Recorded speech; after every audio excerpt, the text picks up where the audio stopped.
ಈ 11 ವರ್ಷದಲ್ಲಿ ದೇಶಕ್ಕೆ ಮಾಡಿದಂತಹ ಸಾಧನೆಗಳನ್ನ ರವಿಕುಮಾರ್ ಅವರು ಮತ್ತೆ ಜ್ಯೋತಿ ಗಣೇಶ್ ಅವರು ಹೇಳಿದ್ದಾರೆ. ಅದರ ಭಾಗವಾಗಿ ನಾನಿವತ್ತು ಮೋದಿ ಸರ್ಕಾರಕ್ಕೆ ಸನ್ಮಾನ್ಯ ಸಿದ್ದರಾಮಯ್ಯನವರು ಶೂನ್ಯ ಅಂಕವನ್ನ ಕೊಟ್ಟಿದ್ದೇನೆ ಅಂತ ಹೇಳಿ 11 ವರ್ಷದ ಸಾಧನೆ ಏನಪ್ಪಾ ಅಂತ ಹೇಳಿದ್ರೆ ಶೂನ್ಯ ಅಂತ ಹೇಳಿದ್ದಾರೆ.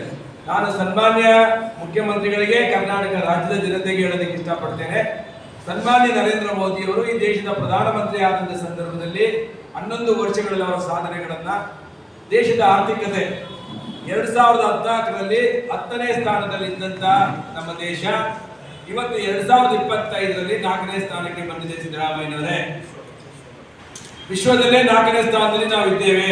ನಿಮ್ಮ ಸರ್ಕಾರ UPA ಸರ್ಕಾರ ಇದ್ದಾಗ 10ನೇ ಸ್ಥಾನದಲ್ಲಿತ್ತು ಭಾರತ ದೇಶ. ಇವತ್ತು ಭಾರತ ದೇಶ ವಿಶ್ವದಲ್ಲಿ 4ನೇ ಸ್ಥಾನದಲ್ಲಿದೆ. ಹಾಗೆ ತಲಾ ಆದಾಯ 2014ರಲ್ಲಿ ನಿಮ್ಮ ಸರ್ಕಾರ ಇದ್ದಾಗ 10 ವರ್ಷ 6,000 ರೂಪಾಯಿ ಇತ್ತು.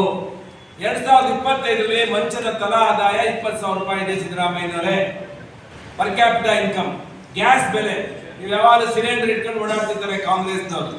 ಸಬ್ಸಿಡಿ ಸಿಲಿಂಡರ್ ಬೆಲೆ 2014ರಲ್ಲಿ 450 ರೂಪಾಯಿ ಇತ್ತು. 2025ರಲ್ಲಿ ಕೇವಲ 500 ರೂಪಾಯಿ ಆಗಿದೆ.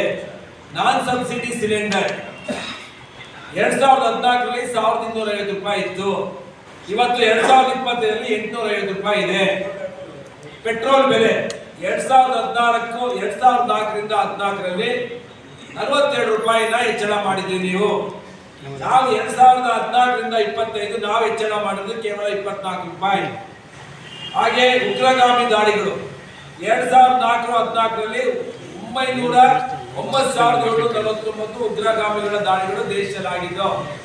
2014ರಿಂದ 25ರಲ್ಲಿ ಜಮ್ಮು ಕಾಶ್ಮೀರ ಹೊರತುಪಡಿಸಿ ಭಾರತದ ಇತರೆ ಯಾವುದೇ ಭಾಗದಲ್ಲಿ ಉಗ್ರಗಾಮಿಗಳು ದಾಳಿ ಮಾಡಲು ಸಾಧ್ಯವಾಗಿರುವುದಿಲ್ಲ.